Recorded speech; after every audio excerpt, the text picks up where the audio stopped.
EA Sports. It's in the game. I got royalty inside my DNA. Quarter piece got war and peace inside my DNA. I got power, poison, pain, and joy inside my DNA. I got hustle, though ambition, flow inside my DNA. I was born like this and born like this, immaculate conception. I transform like this, perform like this. This is the new wave, where things have evolved. The game ain't the same as it once was. This is NBA Live.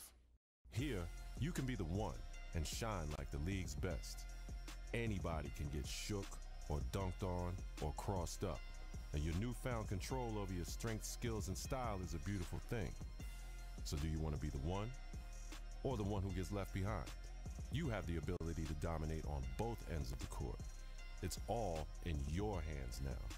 But remember this, the path to being the greatest, being the one, does not stop at the NBA.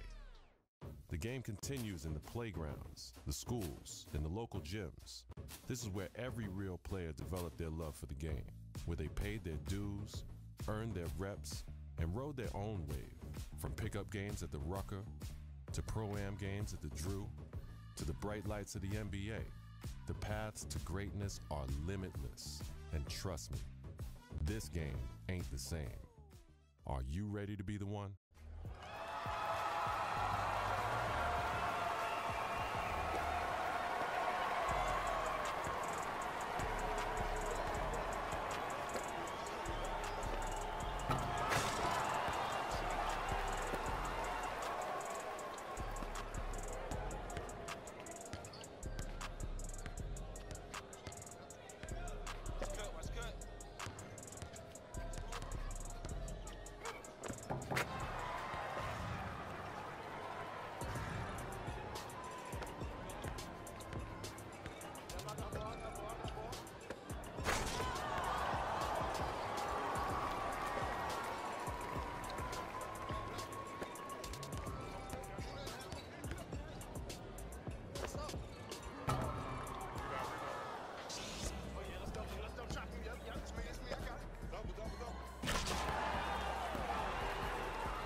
you see the difference? You ready to be the one?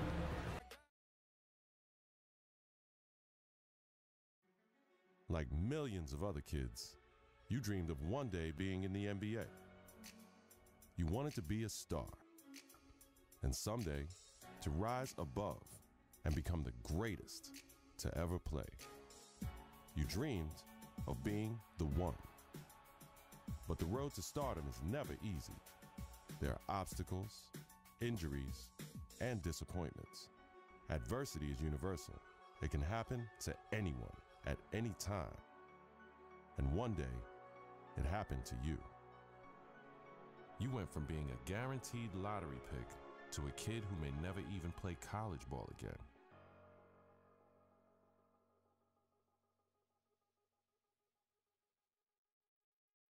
Now, look, it's always bad to hear about injuries, especially to college kids, of course. Yeah.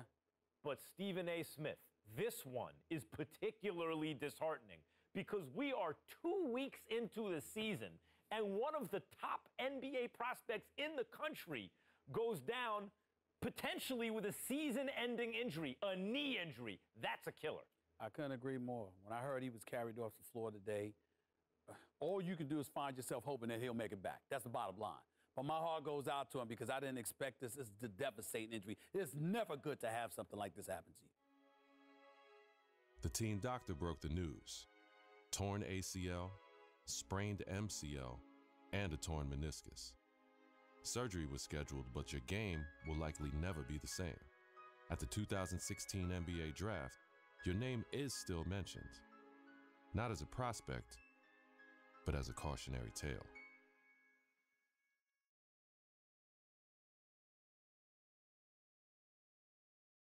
Now, there's another huge story in this year's draft. A record number of underclassmen, 30 of them, undrafted. And I hope, anyway, that this is a lesson, this serves as an example to college players. I'm not talking about the ones who are genuinely one-and-dones, the guys you know are going to be lottery picks. I mean the rest of them. They're not sure shots. You're not sure they're going to be lottery picks. Don't just use the college system for a year thinking you're going to bounce. It doesn't work like that. If you don't have the talent, it doesn't work. You got to be cultivated in the system. Please. There you go again with your blanket generalizations. You know how you are, oh, Max. The woe is me. Oh, my Lord. I can't take it. I just can't take it. It's a case-by-case basis. You can't just blanketly decide this should not be one-and-dones or this should be one-and-dones. You got to go on a case-by-case basis. Some dudes deserve to be one-and-dones. Some people don't. It's on a case-by-case basis. And that is my point. Thank you for making it for me. Every kid thinks they're the exception to the rule. And members of the media like, Stephen A. Smith, are encouraging these kids to come out early. Look, Max, bottom line is this. You got to take this into consideration. You had two dudes. They were called the Height brothers. Now, you had Nick Howard. This kid had a lot of promise. What does he do? He goes to college. Very uneventful first year, no doubt. The second year, he was pretty good. Here's the problem. The NBA, it's not about pretty good. You need to be great on the collegiate level, on the prep level, in summer leagues and what have you, in order for you to get the stature that you deserve. That's the bottom line. Pretty good ain't good enough to be that stud NBA. That's exactly my point. Let me finish. There's another example. I did say the Height brothers. I wasn't talking about one individual. I was talking about two. What happens? One and done in a different way. 1 year, one ACL injury later, and look where he's at now. His future is clearly uncertain. So you got to take advantage of that opportunity because you never know when an injury is going to cost you everything. Stephen A., listen to yourself. Let's listen to yourself for a second. You give one argument for why a kid should come out early, a one-and-done situation. I can give you 30 arguments this morning alone why they should stay in school. And now you have to wonder what a kid like Nick Howard, who has given up his college eligibility, does next. What does he do next? First of all, don't sweat the technique. The argument, or one argument, as long as it's strong enough, that's all that matters. That's number one. Number two, the Height brothers was something special. What they really, really need to do. I'm going to tell you what they need to do, Max. They need to get back to playing together. My sources are telling me the ACL injury has been completely healed. So go on a pro-am circuit. Go in summer leagues. Do what you got to do to get back on the court together to remind everybody of what you once were. Because once you pull that off, the sky's the limit. That's what they need to do. Get back to playing ball together, because when people see what you can do as one, the other arguments don't really matter. Like I said, don't sweat the technique. This is New York City, the mecca of basketball. The original Rucker League began here in 1947. 9 years later, the tournament found a permanent home uptown at PS 156 Playground. Those early Rucker days showcased talents like Lou Alcindor, Wilt the Stilt, and Earl the Pearl. It's also where Julius Erving became the Doctor. In 1974, the park was respectfully renamed Holcomb Rucker Park in honor of the tournament founder. Now, many have influenced the growth of the Rucker since, but none more heavily than the late great Greg Marius, founder of the EBC. Many would argue that the Ruck is the birthplace of true street ball and the crossover dribble. Considering New York City's penchant for flashy guard play, there are few who can challenge that. After the legendary exploits of Rucker alumni like Rod Strickland, Rafer Alston, and Kyrie Irving, it goes without saying that getting crossed up or banged on can happen to anybody at any given moment here. It's no wonder that this unassuming uptown playground has become the most widely recognized street ball court in the world. Rucker Park, Harlem.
play of the game.